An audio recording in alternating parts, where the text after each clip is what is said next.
Ну, турдан тура әйтейік, сіз сексны да көрсетесіз бит инде әсәрегездә, әйме?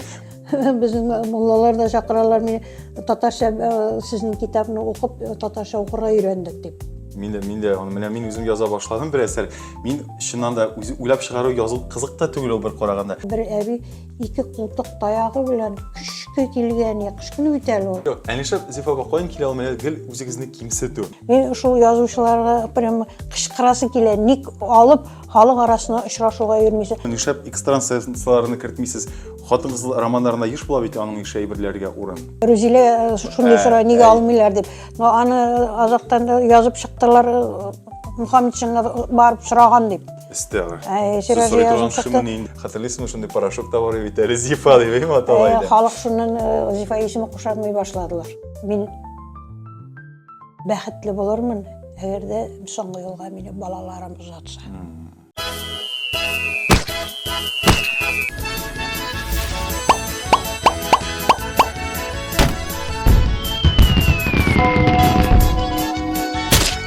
Мәскәүшә. Исәнләрмесез, саулармысыз, хөрмәтле тамашачылар? Мәскәүшә тапшыруын башлап җибәрәбез. Ләкин күргәнегезчә, бу безнең гадәти студия түгел. Шул кадәр бик затлы йорт һәм минем каршыда минем өчен бик кадерле булган. Беренчедән, инде дустым дисәм дә буладыр, әйме Зифа апасы. Минем дустым, минем рухи яктан остазым һәм гомумән сезнең яраткан һәм миллионнарча кешеләрнең яраткан язучысы Зифа апа Кадырова. Зифа апа, хәерле көн. Зифа Әбділвәли қызы Кадырова татар әдәбиятына утлар шәшә комета булып килеп кергән язучы.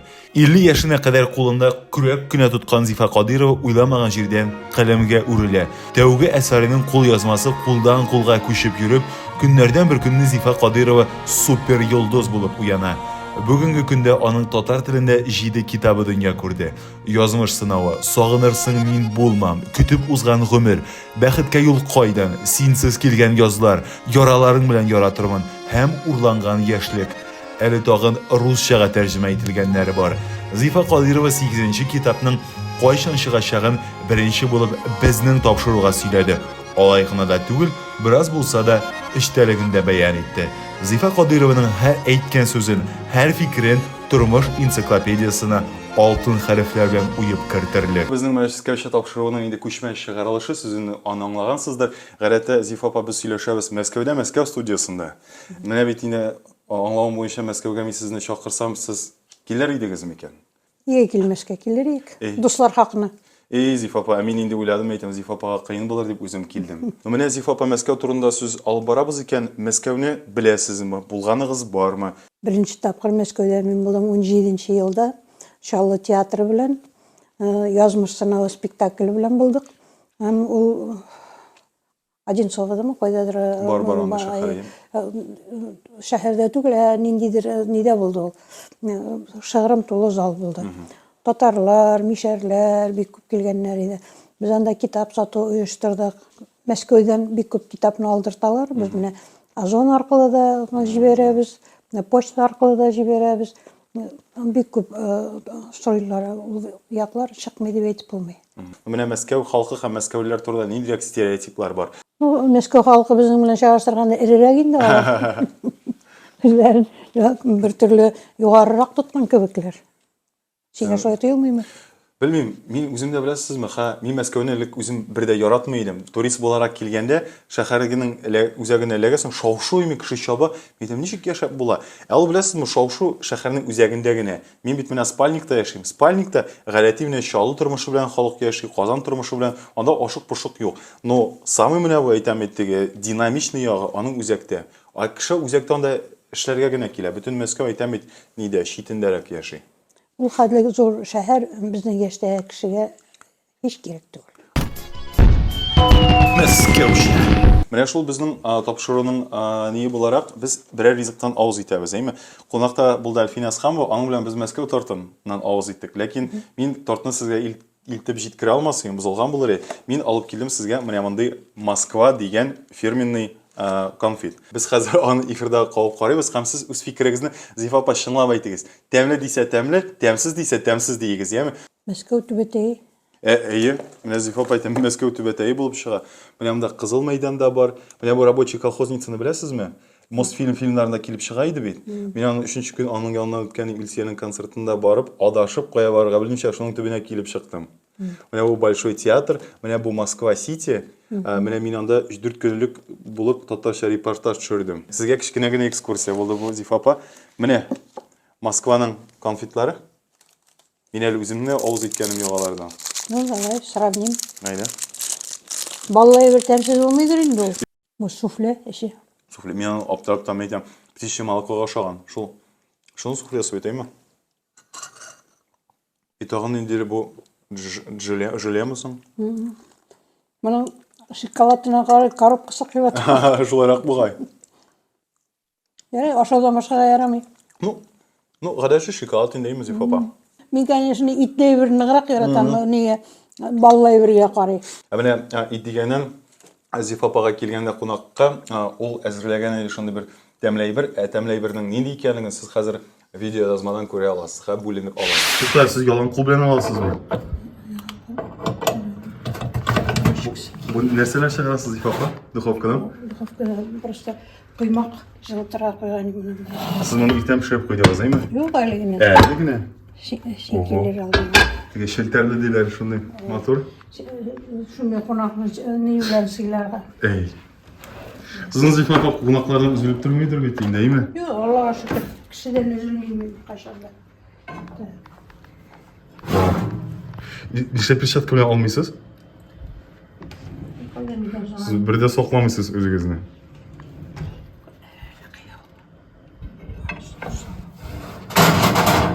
Халкы бит кызык та менә Зифа Кадырова нәрсә ашаганы, нәрсә пешергәне. Лек бит уйлыйлар инде шундый Зифа апа укытучыларны шундый бер фәрештә кебек, алар бәрәңге дә ашамый, бәдрәфкә дә бармый дигән сыман, әйме?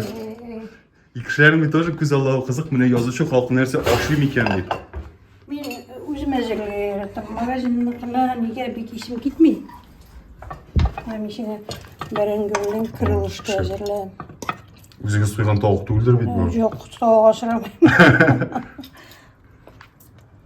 Шәп. Ну, ашагач әйтербез инде ничек микән. Yok, мин уже исеннән күрәм һәм төсеннән. Минем әнинең беләсең бер фразасы бар. Горячее с сырым не бывает. Ашагыз. Я, минем әнинең Аллага шөкер, ул минем теге заманында повар булган кеше. Шуңа күрә. Шундый чәчәкләр. Сез монда вообще чәчәккә күмелеп яшисез, әйме? Мин яратам. Минем әни дә ярата. Минем әни нидән иртәнге дойкадан кайтканчы, обязательно менә юл буена блеки генә чәчәкләр алып кайтыр иде, стаканнан утыртып куяр иде. Ул һәр көнне үзенә күрә. Минем ике туган бер энем бар, шәһәрдә. Ул да шу иртән кайта, обязательно букет белән кайта ул. Кыр чәчәкләре белән хатынын алып кайта ул, яме? Җиләк вакыты җитсә, җиләк җыеп кайта, бер ирисен, моторын гына җыеп, менә моторым сиңа хатынына кайтып бирә алган. Менә мин кайтсам инде без аның белән как бы бер волнада. Мин дә яратам җиләккә йөрергә, чәчәк җыярга яратам. Но ир кешенең шундый ни булуы, ул, конечно, вообще восхищает меня. Ну бу сезнең әнидән күчкән булып чыга. Әнидән күргән гадәт бит, әйме? Күреп алган. Без кыр балалар. Без бит Тотташ арасында үскән балалар, кыр балалар. Менә безнең авыл бәләкәй генә шыкырдагына утыра, ул 3 тау, шундый биек тауның уртасында. Элек тау бите тутырып капкара йылкылар йөрер, бездә кымыз ясыйлар. Аннан соң ферманың 3 көтү бар иде, дояркалар, сон, дөнья гөрләп торадыр. Хәзер менә шул бер нәрсә юк. Кайтып утырып җылыйсына калар. Мәскәүчә. Әйттем бит, Әлфинас ханым кунакка килгән иде беренче булып, Мәскәүчә тапшыруына. Мин шул вакытта әйттем, Әлфина апа, менә шалы нинди шундый яктыр ул. Менә әйтәм, Зифа Кадырова дигән язучы бар. 48 яшенә, 50 яшенә кадәр авыр эштә эшләп, гомер буе кинәт супер йолдызга әйләнде. Татар әдәбиятында әйтәм феномен булды. Әлфинас ханым белән дә шулай булды бит. 40 яшькә кадәр гомер буе заводта эшләде, соң йолдызга әйләнде татар эстрадасына. Шалы турында да сөйләшәсе килә. Шалы ул ниндидер бер феноменнарны бирә торган ял. Менә бар язучы Зифа Кадырова, ишеткәнегез бармы икән? Ул бит гомер буе авыр эштә эшләп, ирләр белән бик соңына каләмгә Үрелде һәм бик зур популярлык казанды ул әдәбият өлкәсендә. Менә сез дә озак еллар КамАЗда эшләп, чагыштырмача соң гына килдегез бит иҗат юлына. Илмира Сөләйманова кассир булып эшләп утырды да бит. Һәм шул Барс медиа аркасында җырчы булып китә алды. Шалының нинди шундый көче бар микән ул? Гап-гади кешедән соңыннан йолдыз килеп чыга. Башка бер шәһәрдән дә чыккан бер еланы кадәр күп кеше юк бит. Менә ничек дип уйлыйсыз? Ни өчен шулай? Нәкъ менә безнең Чаллы ягы шундый супер йолдызлар бирә микән? Шаллыдан алда үзебезнең туган якка кайтсак, без кичкенә авылда, 10-15 йортлык кына авылда үстек, име? Ахунмы? Юк, Ахунның әле бер утары бар читтә. Аның 4 шушылай утары бар, белеки-белеки генә авыллар. Безнең шул 10-15 генә йорты, ул хәзер дә шулай гына. Менә кайбер кешеләр үзләренең ни теләгәннәрен яшьли беләләр, шул юл белән баралар. Ә без белмәдек. Без теге ферма балалары, без шулай гына яшәргә тиешбез кебек, зур шәһәрләр чыгып йөрмәдек, зур кешеләр теге нәрсәдер хыялланырга. Гел мал арасында үскәч, безнең ул хәтлек вакыт та булмагандыр. Мин үземне һәр хәлдә даярка гына итеп күз алдыма китерәм. Мин шул хәтлек малны яратадыр, шул хәтлек сыер савырга яратадыр. Мин мәктәпне бетереп чыгып киткәнче колхозда язгы, әйтеге җәйге каникулларда эшлидер. Мин путевка китерделәр, мин 5-не бетергән. Нинди ял итү, ялмаянчы ял итеп ятырга бер кайчан да ял иткәнем булмады. Мин менә гомерем буена каядыр китеп тә ял иткәнем юк минем шушы Чаллыга килеп төпләнгәннән бирле. Чаллыга килеп күпләр күтәрелеп китте. Һәр хәлдә мин уйлыйм инде кешенең вакыты җиткәч, үз вакыты җиткәчтен кеше үзенә үзе килеп чыгадыр. Менә бу әйберләр. Минем хыялымда бар, ничектер тормышны үзгәртергә. Төзелештә эшлисең, кайткачтан шабашкага китәсең, анда балалар, анда бакча, анда барысы да бар. Һәм шул ук вакытта бу тормышны үзгәртәсе киләдер ничектә. Гел теге акча эшлибез, ашыйбыз, яшибез, гомер заяга бушка үткән кебек. Ничектә бу тормышны үзгәртергә, нишләргә микән? Иптәшемә әйтәдер, нәрсәнер үзгәртәсе килә. Әллә язасы килә, әллә җырлыйсы килә, аңлап булмый. Но нәрсәнер дә үзгәртәсе килә. Чөнки балалар уже теге 15-16 яшькә җиттеләр, балаларга ниндидер үрнәк буласы килә. Ни үзем юнә теге мәктәптә алай әйбәт укымагач, аларга да ярдәм итә алмыйм. Мин иптәшем шул хәтлек теге укуга шәби, хәтере әйбәт яны. Амар хаямны 2 тапкыр укып чыкса, ул аны яттан да сөйлидер, һәм шул вакытта татарчага тәрҗемә дә итеп куядыр. Әгәр дә озаграк яшәгән булса, без икебез бергә менә очрашуларга, ниләргә икебез бергә йөридек бит. Һәм ул шушы өлкәгә мин дә теге сукыр тышканда шикелле килеп кердек, бу нидән бер нәрсә белмәй, аңламаенча, безне чакыралар, без барабыз, сөйлибез нидер, әле аңлап та бетермидер. Һәм менә әгәр дә ул яшәгән булса, һич шиксез менә Амар Хаямның татарча тәрҗемәсен чыгарткан булар. Менә шушы үкенештә калды.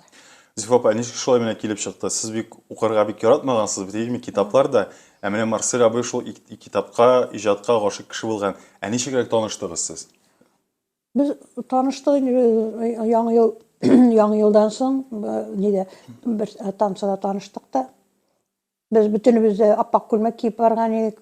Нишләптер ул модага чыккан вакыты, ул вакытта теге саримы, сафаримы дип аталадыр.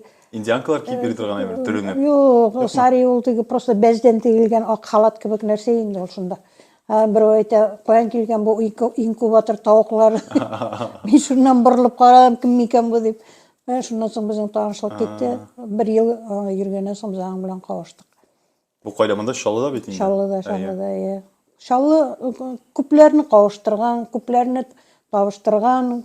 Чаллы безнең мин менә 46 ел яшим хәзер менә Чаллыда. 46 ел булды, 47 елга китте. Мин шуннан каядыр китәргә, мөмкинчелек бар, Олимпиада 80-ка бөтен китәдер яшьләр. Ә без бер 5 кеше генә киттек монда Чаллыга. Без бүгенге көндә аралашып яшибез. Ого. Кемнәр алар? Исемләп әйтә аласызмы? Алар хәзер инде берсе Нижнекамскида, берсе Ульяновскида. Безнең әле ниләр югалмаган һәрвакыт. Элемтәләр бар әле. Элемтәләр бер-беребезнең хәлләрне белеп торабыз. Аралашып торабыз, юбилейларда җыелабыз. Марсель абый нинди эштә эшләйде? Ол тоже тракторист. Эш кешесе иде инде, әйме? Эш кешесе, тракторист, юл төзүдә эшләде. Но аңа карап кешенең белемлелеге аның белән генә. Ул миңа укыган китапларын сөйлидер, мин авызымны ачып тыңлыйдыр менә. Кызык иде инде Аннан соң мин если нәрсәдер язсам, менә шушы җирне утырып укып кара әле дидер. Ул утырып укыйдыр иде, теге шаккатам каян аласың син моны ди торган ие. Но бер мәлне журналистлар миңа беләләр, Марсель бик грамотный укымышлы кеше икән, неме үз алдына булса да, бер иде уку йорты бетергән, шул уны бетергәч бер кайда укымаган. Хотя ул тик бишлегә генә бетергән мәктәпне. Табигатьтән бирелгән хәтер яхшы, белемлелеге дә бар. Мен һәрбер әйберемне шул кара әле менә шуны син ничек бәя бирәсең. Бик кызык моментлар буладыр. Эш барышында теге аның да киңәше кирәк буладыр. Артык әллә ни нитмәсә дә, ул миңа теге одобрение бирәдер. Менә шушы әйбер. Әгәр дә ул юк бу бармый дисә, мин инде бөтенләй дә тотынмаган булыр. Чөнки язылган черновикны ул әллә 2 аймы вообще укымаенча каңгыртты мине. Укып кара әле дим, укып кара. Юк, укымаем. Ул аңлады инде, хәзер укып чыксаң, моңа бәя бирергә кирәк. Ул да аңлагандыр инде, киләчәккә минем китү китмәү, менә аның сүзеннән бәйләнгән. Әгәр дә ул юк, бармый бу дисә, мин ташлыйдыр иман ул вакытта. Очрашуларда, ниләрдә мин үземне аерым калдырмадым. Без шушы юлга бергәләп килдек. Очрашуга ул алып барадыр, видео съемкалар ясыйдыр. Халык белән теге азактан инде чәй эчкән вакытта халык белән аралашадыр. Шуңа күрә журналистлар сорай башладылар инде. Сезгә Марсель абый язып бирде, сез фамилиягызны гына кушып куеп чыгарасыз икән дигән нидә китте журналистлар арасында. Шуңа күрә теге Марсель үлгәннән соң хәзер инде ничә 4 китап чыктымы соң. Аннан соң Демәк, менә ышана аласыз инде моның бу әсәрләрнең чыннан да минем язуыма дидеме? Килдем чәчәк кибетенә, Зифа апага тапшырырга букет. Нинди чәчәкләр яратканын белмим. Зифа апага наугад хәзер җыябыз букет. Ошар дип уйлыйм. Интервьюларын укып чыктым күбесен, ләкин нинди чәчәк яратканын аңламадым. Хәзер менә җыялар букет. Менә монда барлыгы 3 төрле чәчәк диделәр. Бар монда роза кустовая. Бар менә бу альстромерия, һәм менә монысы өченчесе хризантема.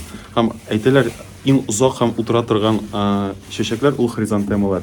Менә мин сезгә күрсәткән бит репортаж Мәскәүдән Илсия Бәдретдинова концертыннан, һәм ул шунда чәчәкләр турында әйткән. Аңа чәчәкләрне бик күп бүләк итәләр. Ул әйтә менә розалар, башкалары инде күптән пәҗип төшә, шәлпәрәйеп төшә, хризантемалар алар бик узак утыра. Һәм менә шуннан да кызык булаймы, бер букетта 3 чәчәк. Ул бит 2 төрле алың шәлпәрәйеп төшәчәк, ләкин хризантемасы утырып калачак. Менә шундый матур букет белән барабыз Зифа апага. Мәскәүчә. Бу әңгәмәгә әзерләнгәндә мин менә әйтче төркеменә хәбәр салдым Зифа апага сорауларны бергә уйлашыйк дип. Сораулар шактый килде, менә кайберләренә шулай ук тукталып үтәрбез. Менә Гөлназ Шәмси исемле укучыбыз яза. Бу инде менә темага туры китереп бу сорау. Якташым ди Марсель абыйдан башка тормыш нинди? Бакыйлыкка күчкәннәргә карата мәхәббәт нинди формада яши ди ул? 2 ел селкенеп утырдым, һич кабул итә алмадым. Шулаймы? Нәрсә белән китә ул, нинди чир белән? Аның йөрәгенә операция салган, шул операциянан соң 3 ел ярым яшәде инде ул. Шул вакытта көн бик эсси ул көнне. Хәзер инде искә аласы килми, минем кулда китеп барды диярлек инде ул. Без бакчада, бакчадан алып кайтып җиткердек монда. Сөйләшеп кайткач инде табиблар кулына эләккәчтер инде исән калыр дип уйладым. 15 минуттан чыктылар уже. Хотя килеп җиткән сөйләшеп килде әле скорыйда. Мин әзер түгел аның китүенә. Хотя менә шулай йөрәгенә операция ясатып алган булса да, мин аның китүенә һич тә әзер түгел. Бу кинәт кенә барлыкка килдеме соң йөрәк белән, әле аңа чаклы Юк, инде ул яшьтән бирле ул гипертония белән чирләде. Шул китереп җиткерде инде ул. Монда дарулар күп бирелә, дару бауырларны, ниләрне бетерә. Шуңа күрә мен моның нинди шир икәнен хәзер үзем килеп эләккәчтен үзем генә аңлыйм инде. Сезнең дә йөрәк мәллә? Миндә дә йөрәксез кеше юк инде ул, конечно. Әле Йөрәк пока шире дип әйтәм. нидән Алла теләсә ничек тә яшәргә инде, яшәргә, ничек тә зар итмәенчә яшәргә. Менә шушы авырлыкны балалар күрмәсен дисәң дә инде кешегә күрсәтәсе килмәй. Яхшы әйбер түгел инде ул. Менә шулай да менә 2 ел мин кулга бер әйбер дә алмый, больницадан чыга алмаенча инде кулыма эш тотмадым. Шул йөрәк аркасындамы? Йөрәк аркасында. Чөнки бөтен әйберне үзеңнең йөрәгең аркылы чыгармасаң, аны кешегә бирә алмыйсың. Мин менә язган вакытта мин җыйлыйм. Мин ширлим, давленияларым күтәрелә, мин ташлап китәм. Ул үз йөрәгеңнән чыкмаса кешегә җиткерә алмыйсың. Берничек тә. Үзеңне дә яшәтергә кирәк бит, Зифа, сакларга кирәк бит бер яктан. Яшәтергә кирәк, но син шул геройлар белән яшисең, шулар белән мине нитә алмыйм, аны өстен генә үтеп булмый. Менә язмыш сынавы язганда мин башыны ахырына чаклы җыладым. Иң яхшы китапларның берсе ул язмыш сынавы. Аларның бөтенесе дә уже 4-5 спектакль чыкты алар буенча әйме. Халык шушы язмыш сынавына иң беренче булып нидән Чаллы театры чыгарды язмыш сынавы спектакльне. Халык шул хәтлек булып йөрде, без шаккаттаган. Ул көтелмәгән хәл. Менә бирәм дисә, бирә инде ул. Но шулай да үзеңдә тырышлык кирәк. Менә шулай да сорауга менә кайтсак, бакыйлыкка күчкәннәргә карата мәхәббәт нинди формада яшәде ул? Болай күңелдән сөйләшү бармы Марсель абый белән? Фотоларын карыйсызмы? Ничегрәк саклыйсыз менә бу мәхәббәт хисен? Без менә 12 ел була аның киткәненә, 12 ел була, 12 ел. Искә алмаган бер көн дә юк. Балалар белән дә теге ничәк инде балалар белән искә алабыз, теге нине, бу нине. Аны бик күп кеше хәтерли. Бүгенге көнгә чаклы менә. Былтыр без аның буламы инде 10 еллыгын үткәрдек.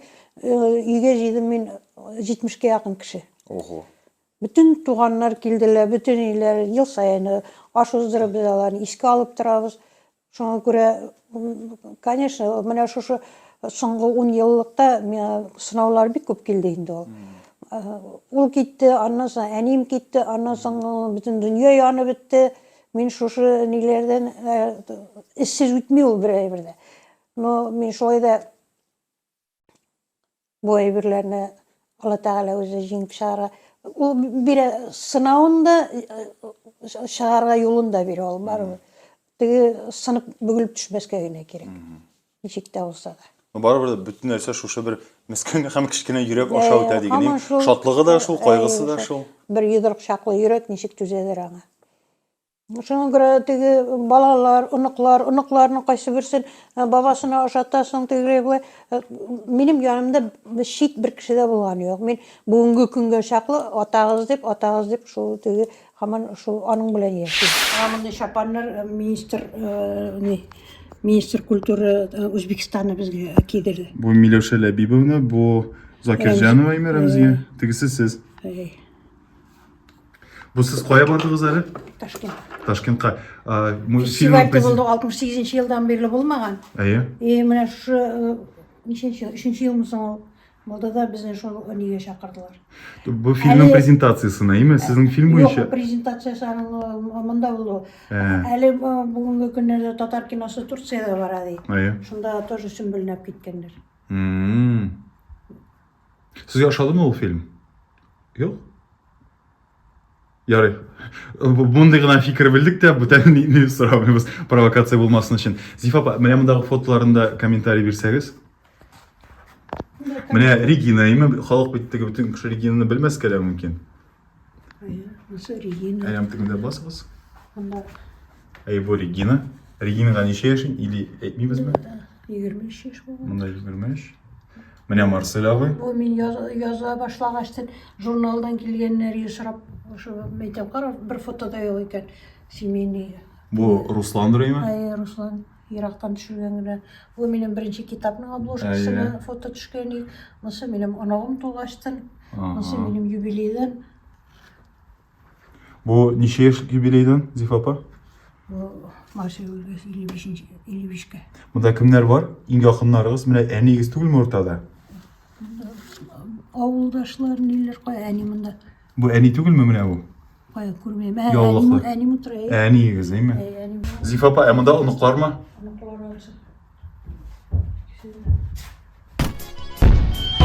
Мәскәүчә. Зифа апа, менә янган йортыгыз турында әйттегез бит инде. Бу 2019 елда булган хәл бит, әйме? Менә әйтергә кирәк, тамашачыларга без Зифа апа белән күп тапкыр очраштык. Новый Городтагы фатирыгызда да очраштык. Шул янган йортыгызда да без инде очрашкан идек. Инде менә хәзер мин әйтәм, Зифа Кадыров шул кадәр бай, бүтән җирдә йортлары бар, йортларны алыштырып кына тора бу гай ахрысы дип. Кеше халкы шулай уйларга мөмкин бит, Зифа апа. Миннән еш сорайлар инде, син байсың инде, син мин хәерче түгел. Менә теге акча ягыннан чыгып әйтмим, бик күп йөрим мин очрашуларга. Халык арасында бик күп йөрим, бик күп эшлим мин. Теге кеше белән айрым очрашулар былтыр менә Йошкар-Ола ягына чыкты, Кировский обласка чыктык былтыр. Аннан соң Башкирияның иң төпкөл районнарында йөреп кайттык. Шул спектакльләр ниләр белән 3нче ел Питерда булдым, Москвада инде 17нче елда булган. Төрле якларда йөрергә туры килә. Кая чакыралар, мин шунда йөрим. Кеше көтүп тора, халык көтүп тора, пока халык көтүп торганда барырга кирәк. Мин бармый калсам, ул бер төрле ниндидер уятсызлык булыр кебек. Җаен табарга тырышасың, аңа бит техника кирәк, алып баручы кирәк, китапларны төяргә кирәк, бушатырга кирәк, аны тагын төяргә кирәк, тагын бушатырга кирәк.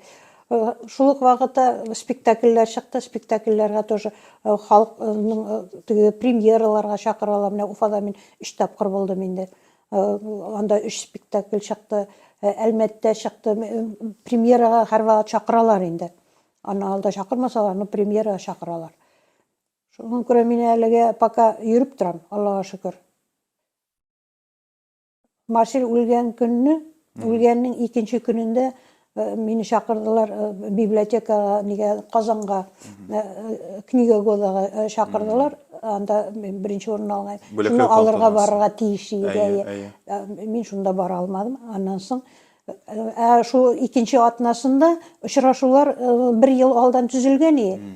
Мин шу очрашуларга чыгып киттем. Балаларга кызымны эшеннән увольнять иттердем дә, әйтәм, утырмашына киттек. Мин бүтән очрашуга йөреп чыктым. Менә шушы әйберләр мине әле яшәтеп тә калдырды. Ничек кенә булмасын, кеше арасына чыгасың, кеше көтә икән, кешегә китап кирәк, язарга кирәк, эшләргә кирәк. Менә шушы әйбер сине һәрвакыт миеңне бураулап тора, эшләргә кирәк, барырга кирәк. Зифа апа, менә йорт турында сөйли башлаган 19нчы елда янган йорт турында. Анда бит белемчә сезнең башлаган, яза башлаган 5 әсәрегез утта калды. Укучы хатлары утта калды. Менә Без аннан бер дә ала алмадык. Бүтән байлык, менә бүтән булган тормыш шунда янып калды. Бүтән шунда нитеп калды. Ул вакытта мин киштән кайтып китәр алдыннан өйнең ишенә борылып, яратадыр. Чөнки бүтән җир такта, теге балясина, лестницалар ниләр зур да түгел ул, бәләкәй генә. Анда бүтән кеше үзенә җылылык табадыр. Минем балаларның ял көнендә җыела торган бүтән нине бергә җыеп тора торган җир ул. Бәләкәй генә бер карт әби булсын, балаларын шунда җыеп тора бит. Менә шуның шикелле мин дә шул теләк белән өйне төзеп, өйне саклап киләдер. Аннан соң ноябрьнең 23-ндә пожар булды. Мин инде Кайсы датада? Ноябрьнең 23-ндә. Шу ул янып бетте. Аннан соң март җитте. Май җитә, мин әйтәм, балалар кая барды, оныкларны кайда җыярмы, кайда күрермен. Балаларга әйтәм, вещь җыштырып түгегез, 15 КАМАЗ түктеләр шул хәтлек. Шүп, әйме шуннан янып калган. Пожардан чыккан, аннан соң май аенда яңадан төзүчеләр килеп, өйне яңадан төзү башладык инде. Нәрсәм бар? Бүтән китап чыгарга дигән ниләр. Күңел әзрәк сынды инде. Теге башлаган әйберләр шунда калды, янды бит инде ул. Нишләп яңадан торгызмадыгыз соң сез ул әсәрләрне? Юк. Кайтып булмадымы? Ул янган икән, значит, аның кирәге булмаган. Уңышы булмасы. Мин яңадан башлаган, минем бүгенге көндә башланган 4-5 әсәрем ята тагын. Бүген әйме әле менә хәзер? Әкренләп мин аны эшлим. Һәрвакыт эшләп утырып та булмый инде. Ул бер үзелсәң әле берничә ай якында килмисең. Шулай да. Зиф апа, менә сез менә башлаган 4-5 әсәр бар ди. Нишләп мәсәлән шул 4-5 әсәрдәге әйберләрне бер әсәрләргә берләштердең дә тоттың бер китап чыгардың да. Нишләп аны шулай аерырга? Ул хикмәт нәрсәдә? Менә без тик язучы булмагач белмибез бит аның хикмәтен. Юк, аның һәрберсенең үзенең тарихы бар, һәрберсенең бүгенге тормыш бар, үткән тормыш бар. Аларны күпмедер дәрәҗәдә өйрәнергә кирәк, белергә кирәк. Шуңа күрә берсе икенчесенә бутала алмый. Мәскәүчә. Зиф апа, үзегез Ахунга кайтасызмы соң? Елны 2 тапкыр кайтам. Шулаймы? Кайткан саен очрашу үткәрәм. Менә февраль аенда үткән ел кайттык, спектакльне алып кайттык. Буа театрының Раил Садриев белән спектакльне алып кайттык. Районда булды, авылда булды. Халык шул хәтлек әзерләнеп каршы алды. Үзебезнең авыл клубында да әле 50 кешегә өстәл әзерләнгән иде спектакльдән соң. Теләгән кешеләр калдылар. Бик матур, бик җылы очрашу булды. Авылым миңа шундый хөрмәт күрсәтте. Ахунда сезне кемнәр җыя? Сез бер туганнар ничә кеше? Бер туганнар анда юк инде хәзер, 2 туганнар. 2 туганнар. Анда Ахунда яшиләр, 2 туганнар, әйме? 2 туганнар. Ахунда да түгел, Ахунның шул бер утарында яшиләр. Ул ничек дип атала утар? Ул да Тынычау дип атала. Ничек? Тынычау. Элек без бәләкәй чакта ул исем юк инде ул. Бездәге мине һәрхәлдә үсеп чыгып киткәнче ул Кытов дип йөртелде. Ничек дип әйтәләр, конно-товарный ферма. Аббревиатура булып чыга бит инде. Кымыз ясыйлар. Анда сөтчелек фермасы инде шул хәтлек эш күп булган. Мин хәтерлим, менә әнием мен бия саадыр көненә 4 тапкыр, әйме? Көненә 4 тапкыр? Бияне шулай еш саалар. Аннан соң 3 тапкыр сыер саадыр, аның янына әле магазинны алып барадыр. Менә шул хәтлек кешегә эш күп. Шуңа күрә без әзрәк кул арасына кирерлек булдыкмы, без бүтенебез шул фермада, шул мал арасында як балалар, анда туган балалар бүтәнсә шулай. Сез бия сава идегезме соң үзегез? Юк, биягә буем җитми. Хәзер күз алдына китерүдә көтүнең уртасына керә, әйме 4-5 шул ак халатлы ниләр, әйме? Беләгендә чиләге асылынып тора. Шунда монда аның балаларның бит имиләр булай кигене булай гына инде. 2 литр, 3 литр сөт бирәләр инде алар. Безнең ул вакытта иң тирә-якка дан тоткан кымызхана иде.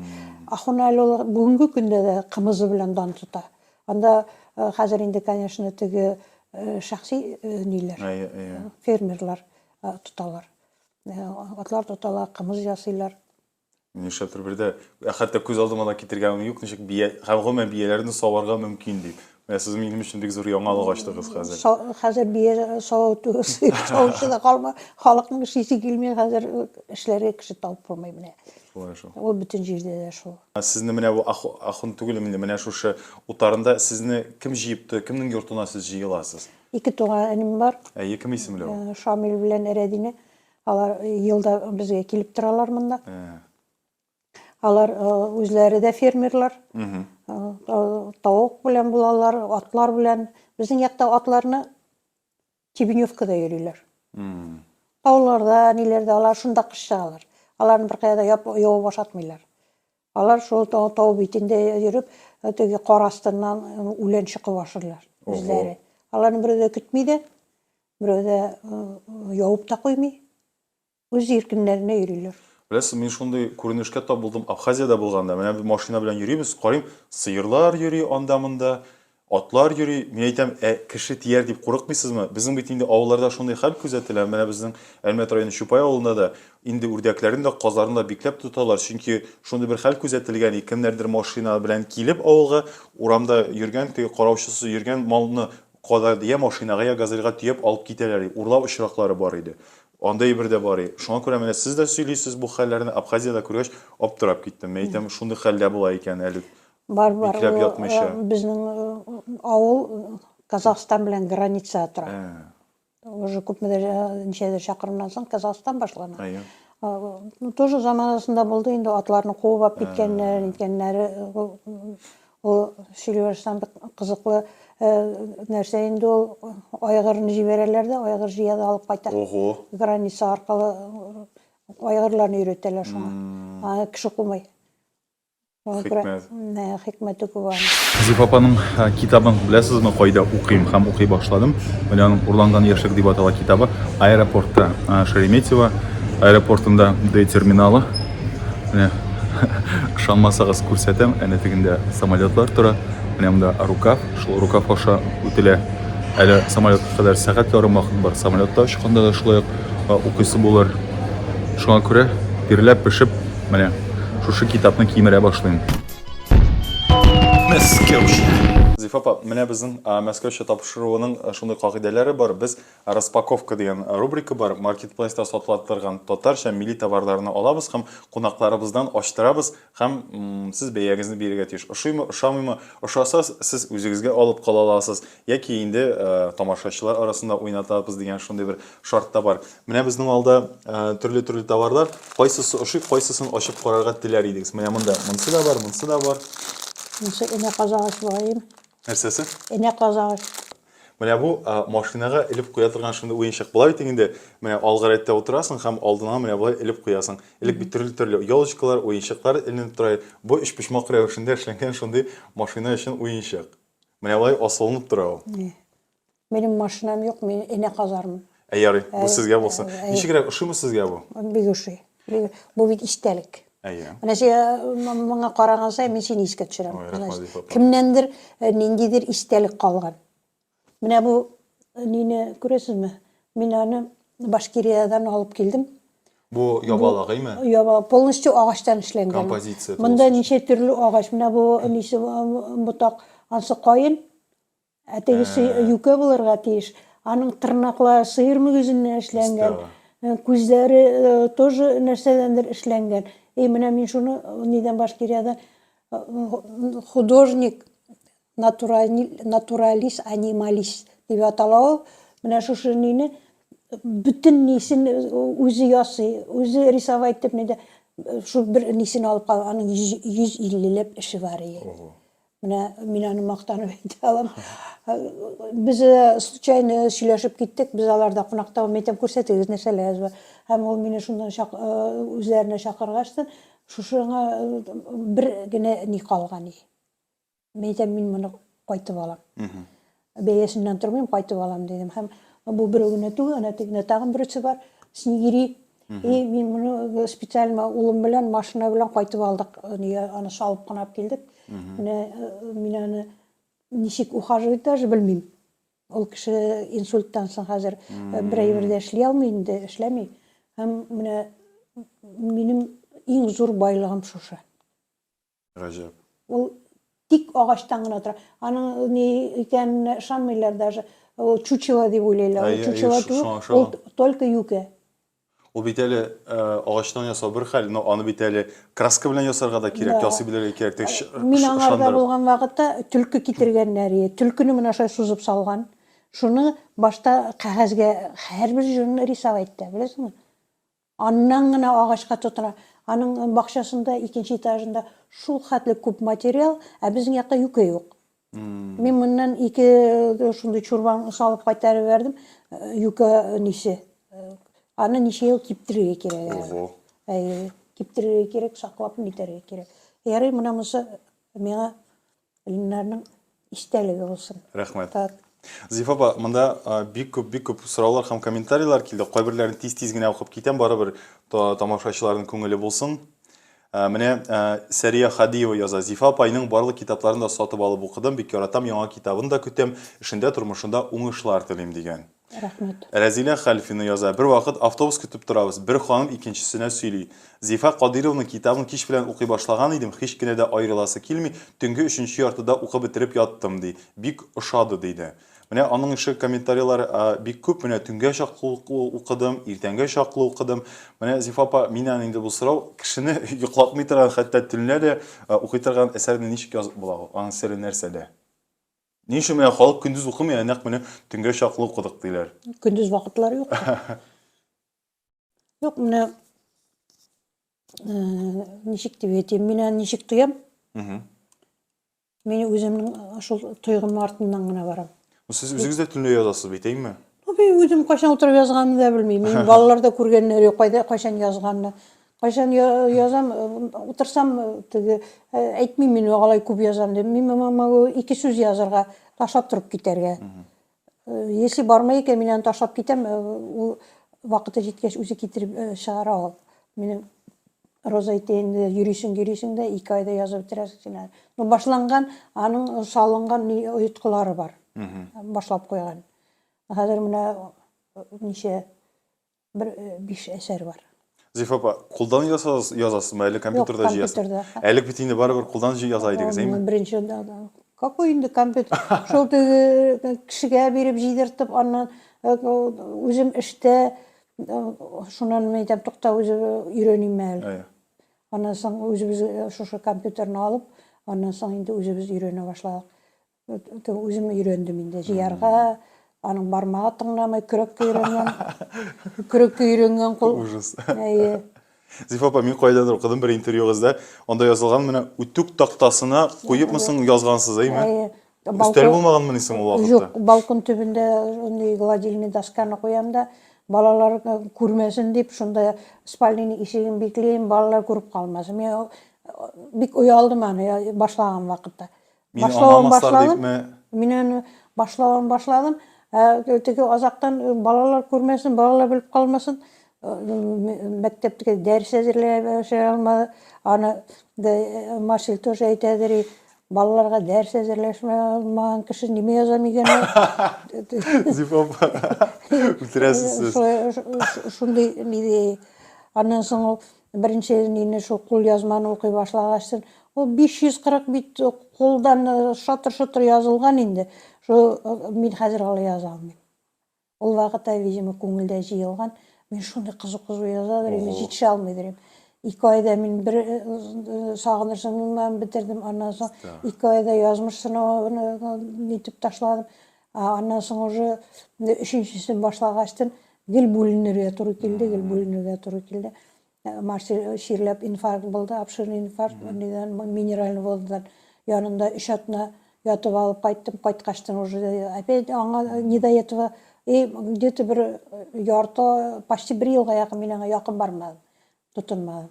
Менә әле яңа башлаган әйбер тоже 2 ел элек башланган иде. Мин аңа әле тотынмадым, 2 ел почти якында килмәгән. Ну менә хәзер инде Алла бирсә, ничек тә өлгертеп битереп майга чаклы. Халык кайчан халык хәзер тапты. Менә миндә шул гомумән сораулар менә күп. Зифа апа, бераз гына булса да менә серен шиша аласызмы? Менә майда дисез бит инде. Без майга чаклы әле бер ярты ел бар. Берәр теге читен генә булса да әйтә аласызмы? Нинди темага булачак? Ниндирәк геройлар булачак? Ниндирәк юнәлеш булачак? Менә кичкенә генә берәр шундый берәр серен. Кичкенә генә мин теге гел юк урыннан башламыйм, конечно. Аның бар прототиплары. Но без бит кешенең гомер юлын күзәтә алмыйбыз. Кеше ул ана әллә кайда яши. Ниндидер аның башы бар. Мин аның бүгенге көндә тормышын күрәм. Шуңа күрә кеше гомер дип әйтсәң инде гомеренең күбен эчә дә бер вакыт дингә килә. Менә главный башланган әйбер шул. Менә бу яңа китапныкы инде, әйме? Дингә килә. Кеше нәрсә китерә дингә? Аның бүтән уже ябышыр әйбер калмый. Ул туктай алмый. Аның бүтән ябышыр әйбер юк. Менә шин нидән кеше язмышы бу. Булды. Буның белән без шикләнәбез инде. Калганы китаптан укыгыз дигән әйме, Зифа апа? Алла теләсә, Ул бит ике сүз белән генә, беләсең, мин бигрәк тә менә кемнәр укый, мин иң гади әйберләргә тукталам. Мәхәббәт булсын, күптән түгел берәү әйтә, Зифа апа, шундый мәхәббәтне тәэмин итеп матур итеп бирәсең инде, ди, анда пошлость юк, ди. Кайсысын гына укысаң да, анда мәхәббәт бар, но анда пошлость юк, шундый матур итеп тәэмин итеп бирәсең инде, ди. Турыдан-туры әйтим, сез сексны да күрсәтәсез бит инде әсәрегездә, әйме? Менә юк, бу теге ямсыз сүз түгел, ну шулай бит инде, әйме? Аны сез әсәрдә әйтмисез, но менә мин теге кычкырып әйтә алам ул сүзне. Ну шушындый мизгелләрендә сез бит сүрәтлисез, әйме? Матур итеп. Менә урланган яшьлектә укыдым, Зөһрә, анда яңа танышкан егетнең исемен оттым инде. Әмирхан, Әмирхан белән саны бик матур итеп тасвирладыгыз. Ул дөрестән дә нидер хәтта укыйсың һәм дә бер дәрт барлыкка килә. Менә мин аны ачыктан ачыга әйтә алам. Менә сез мин хәтта дәртләндереп итерлек яза аласыз аны. Менә ул тоже бит бер сәләт. Аны пошлостька күчмичә, матур итеп әдәби тел белән язып бирү һәм күрсәтә белү. Шулай бит инде. Менә шуңа анда менә кагылдым фермер. Гомумән бу китапта мин үземнең геройларым шундый яратып яздым. Урланган яшьлектә. Да, әби бабайны да шул хәтле яратып яздым. Аларның соңгы юллары, язмышлары, үткәне, шул бүгенгесе һәм шул вакытта мин фермерны шулай күз алдыма китерәм, такой грубый, но такой справедливый, шундай мин аңа язганда гашыйк булып яздым. Һәм аның инде аларның тоже ир белән хатын арасында була торган бер мәхәббәт. Шуңа күрә бу, ну белмим инде, ничек үземнең тойгылар артыннан барам инде. Хис дигән әйбер бар, тойгы дигән әйбер бар. Кешеләр бер-берсе белән яшәп, алар ничектер туйып та китәләр берсеннән берсе. Төрле чак була бит инде тормышта. Менә шуңа күрә ул бер-беренә ялкып туйып китмәс өчен тормышны күпмедер дәрәҗәдә надо разнообразить әзрәк кенә. Ниндидер кызык моментлар бирергә кирәк, итәргә кирәк. Мин аны синсез килгән язларның башында бердем. Шундай теге интересный моментлар. Аңлаган кешегә инде. Менә Зифа апаның урланган яшьлек китабы бар. ВКонтактеда мин әйткән идем. Сорауларны языгыз, иң кызык сорау авторына миннән һәм Зифа ападан бүләк була дип. Димәк, менә шушы китапны да без урланган яшьлектән уйнатачакбыз, Зифа апа, яме? Мәскәүчә. Дин дигәннән, менә сорау төртеп куйдым, сез әйтәсез, менә гомер буе эчкән кеше дингә килә, әйме? Менә урланган яшьлектә шулай ук сез дингә килүчеләрне бераз тәнкыйть утына тотасыз бит анда. Бер әйтә, Хәлим әйтәмесең әле? Машинада Зөһрәне авылда машина белән озатып та куя, каршыда ла Хәлим исемлеме әле ул? Ул кызы турында һәм кияү турында да әйтә. Менә кайттылар, безгә дә эшләргә ирек бирмиләр, тегеләй әйтмисез, булай әйтмибез, тәхәрәтегез бозыла дип, үзләре дә бер эшкә керешмиләр. Инде менә яңа китапта сез әйтәсез, менә тәнкыйть дингә килүчеләрне тәнкыйть утына тотам дип. Бу сезнең күңелдән чыккан әйберме, протестмы, ни өчен менә шушы дин менә бик нәрсә дигәнем, тәнкыйть утына тотасыз ахры, сез менә дингә шушындый рәвештә килгән кешеләрне әллә мин дөрес аңламыйммы? Нинди ризасызлык бар сезнең ахрысы? Ну, менә теге дингә килгән бүтән шын дингә килгәнме ул, или аңламыйча килгәнме? Ни өчен кирәкмәгән, күңелгә ятмаган әйберләр эшләр, шул диндәге кешеләр. Күңелне кайтаралар, әйме? Күңелне кайтаралар. Бараның чынлап та менә теге мулла, например, яшь мулла әйме? Малында асрай, гаиләсендә инде бүтән авыл халкы аңа киңәшкә йөрийме? Ике яклы. Без бүтәнебез дә бер төсле булмаган кебек, диндә дә бүтән кеше дә бер төсле була алмый. Кем ничек аңлый аны, кайсы яктан күрә аны? Мин инде теге үзем теге килеп төртелгәчтен шундый момент булды. Моны миннән чыккан әйбер түгел, беренчедән бу Хәлил дип бирелде, ул минем юлда очраган кеше. Прототипы бар димәк аның да. Прототипы бар. Юлда ул үзгәләнә, жылый сөйләде. Кызым, кем минем бүгенге көндә? Кім, не ир хатыны түгел, не түгел. Кім болды инде ул менә хәзер дип. Шуңа күрә бу теге мин генә уйлап чыгарган әйбер түгел. Аннан мин менә дин әһелләре мине үзләре чакыралар кайбердә. Очрашугамы, нәрсәгәме? Ну, безнең муллалар да чакыралар мине. Татарча сезнең китапны укып, татарча укырга өйрәндек дип. Уку ни зур язучыларны укыйбыз, аңлап бетереп булмый дип инде. Теге мин гади генә язгачтын, алар укып өйрәнгәннәр, хәзер татарча укырга өйрәндек сезнең китаплардан дип инде. Һәм шул ук вакытта мине чакырдылар инде. Җавапа ничек менә сезнең китапны укыганда без җылый-җылый укыйбыз. Шулай диләр, шулай. Ничек халыкка вәгазь укыган вакытта күңеленә үтеп керергә. Кешенең шул хәтлек кешеләрнең күзендә бушлык, бер киләләр, икенче уже килмиләр. Ничек итеп кешенең күңеленә үтеп керергә. Һәм менә шул вакытта без ул кеше белән инде мин сораулар бирәм, менә әйтәм шушы сорауларга җавап тап. Һәм ул бер атнагы көннән шалтыратты. Җавапа, мин бүгенге вагазда кешеләрнең күзендә күз яше күрдем дип. Шуңа күрә бу мин тормышны ничек аңлыйм, кем ничек аңлый. Бар, конечно, теге эштән генә караучылар, бар бу дөньяда бернинди дә авырлык күрмәгән кешеләр. Андый кеше бар дип уйлыйсыз микәнни? Значит, була. Тормышта алай булмый диючеләр бар. Мин теге тормышның төрле ягында күргән кеше. Бала чактан бирле. Шуңа күрә мин ничек күрәм, берни дә уйлап чыгармыйм. Үзең күрмәгән әйберне язып булмый. Шул. Мин үзем яза башладым бер әсәр. Мин чыннан да уйлап чыгару язу кызык та түгел бер караганда. Һәм кеше дә ышанмас дип уйлыйсың икән аны, әйме? Кешенең күңеленә, үзеңнең күңелеңдә нәрсә, син шул күңелеңдәгесен кешегә бирергә тырышасың. Уйланырга, урын калдырырга кирәк әзрәк. Мин алай тирән фәлсәфәгә керәм, теге ул хәтлек табигатны да нитеп утыра алмыйм. Биткә сузып. Сурәтләп. Бер ел бирсәм, шул җиткән. Потому что нигә, чөнки кешенең халаты безнең табигатькә дә бәйле. Тышта бүген болытлы, безнең баса, безне ничектер теге ихахай дип йөрүче килми, ул как Кояш булмагач. Уйландыра, нитә тыныч кына. Без табигат балалар. Мәскәүчә. Менә мин сезгә Зиф апа шалтыраттым аэропорттан. Мин әйтәм, мин Зөһрә белән Кәрим белән, Зөһрә һәм Кәрим белән әле дидем. Сез башта аңламыйча тордыгыз. Мин әйтәм, странно, мин әйтәм, бик сәер.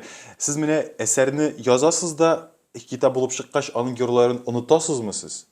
Ул бит инде менә язганда син шул әсәр геройлары белән яшисең, ә менә китап булып, ул соңгы ноктасын куйгач, аларны озатып җибәрәсең дә онытасыңмы? Җиңеллек барлыкка киләме? Әле алар барыбер күңелдә яшиме әле?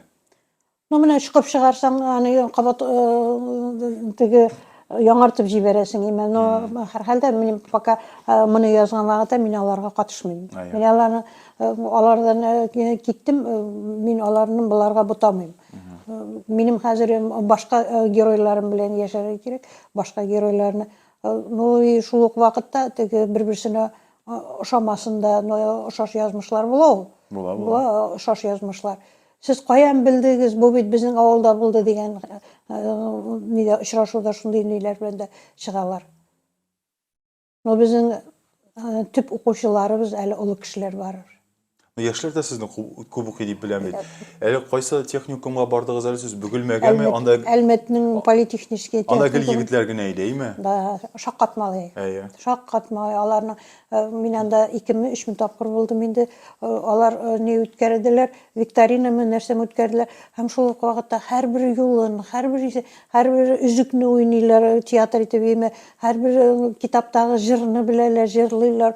Аннан соң шунда бер яшь кенә бала инде әйтә, апа ди, менә бу язмышсына ди, мин балаларыма саклаячакмын ди. Мин балаларыма укытачакмын, бу китапны мин аларга саклаячакмын. Әле ул үзе әти булмаган, итмәгән. Шул мин әйтәм, шуны уйлый алгач кеше. Менә бер кызык әйбер, былтыр Ахунга кайткачтын, 3нче ел Кайткачтын бирөө кире ошо энимнер дегенде. Живапамында деп айткачтын кирдим әле дегенде. Метем мында кирдим инде. Эшкине бир ират кир дегенде. Анан Живапа, сиз мени хатırlыйсызбы дейм. Метем жок. Бир жылы сиз миңа базарда очрадыгыз да, сиз миңа сорадыгыз. Мен сизге айттым, язмыш сынауын укыдым деп айттым. Сиз менден сорадыгыз, сен өзүңө нинди менфаат алдың ул китаптан деп айтып сорадың. Менә мен сиңа шуны җавабын 10 елдан соң килдем әйтергә. Шул җавапны. Ул китапны кайтып мин яңадан укыдым. Аннан соң укыганнан соң мине гаиләм таралып бетә. Мин шундый әшәке кеше. Минең гаиләм таралып бетеп кайтып киткән, хатын балаларын алып. Мин шул китапны укыганнан соң мин барып җыеп алдым гаиләмне. Мин хәзерге көндә 4 малай әтисе. Җавапа, мин шуның өчен рәхмәт әйтергә кирдем. Менә шуннан да зур байлык буларга мөмкин түгел. Сез сөйлисез, миннән теге мурашкалар йөгереп китә. Мен өзüm дә аннан соң без былтыргы нигә шо Раил Садриев белән спектакль белән кайткач чабып килеп кирдин, уф, соңга калмадым, спектакль 2 көндә дә нигә спектакльгә килде ул. Шундый инде, шундый матур, ничә, бер 35-ләрдәдер инде, шундый матур ират инде. Минем яшьтәшем булып чыга инде. 4 малай атасы мен фермер. Авылда иң бүтүн кешегә булыша торган кеше. Аны әйтәләр инде, үзенең техникасы бар, не бар, булыша шундый гаиләсе матур дип инде. Менә теге яшьлек белән булып алгандыр инде, ниндидер нәрсәсе. Ул шулай дигәчтен инде, сезнең китапны укыганнан соң мин гаиләмне җыеп алып кайттым. Аннан соң 3нче ел Җәлил хәзрәт үзенең китабын бүләк итте. Мин аны шул хәтле горурландым. Әйтеп бетергесез менә шул Зифага үземнең китабын бүләк итеп китим әле дип, китабымда аның автограф белән калдырып китте. Укып чыктыгызмы соң? Сеңлем шуның белән яши. Ого. Постоянно шуны укый. Мен әле яңына кайтартып китер алмыйм, укыйсың да укыйсың. Һәрбер әйберсе кирәк тормышта ди. Зифапа, хәзер татарча распаковканың икенче өлешенә товарына күчә торабыз, әйме? Менә сез берәрсен сайлаган арада мин сезгә Зина Якупованың да укып китәм хатын. Беренче китабыннан елы-елы укый башлаган идек дә, әйме? Ашавыбыз ашау булмыйча, ир эштән кайтканчы диеп укый идек, чөнки ире дә укырга үлеп ярата. Хатын-кызларның язган әсәрләренә бик исе китми иде ди укырга. Но сезнең китапларны кулга эләккәнен укып барды. Шәп яза бу язучы. Булса тагын алып кайт әле. Укыйсы гына килеп тора ди торган иде. Чыннан да шундый гыйбрәтле четерекле язмышлар ничек итеп теркәп, беректереп язарга була кызлар ди.